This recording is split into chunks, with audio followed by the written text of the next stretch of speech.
ஆசை ஆசையாயிருக்கிறதே இதுபோல் வாழ்ந்திடவே. பாச பூமழை பொழிகிறதே இதயங்கள் நனைந்திடவே. நம்மை காணுகிற கண்கள் நம்மோடு சேர கெஞ்சும். சேர்ந்து வாழுகிற இன்பம் அந்த சொர்க்கம் தன்னை மிஞ்சும். ஒரு நாள் கூட இங்கு வரமாகும் உயிரங்கள் வீடாகும்.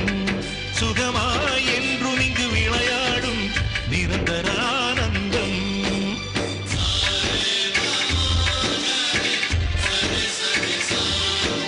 ஆசை ஆசையாயிருக்கிறதே இதுபோல் வாழ்ந்திட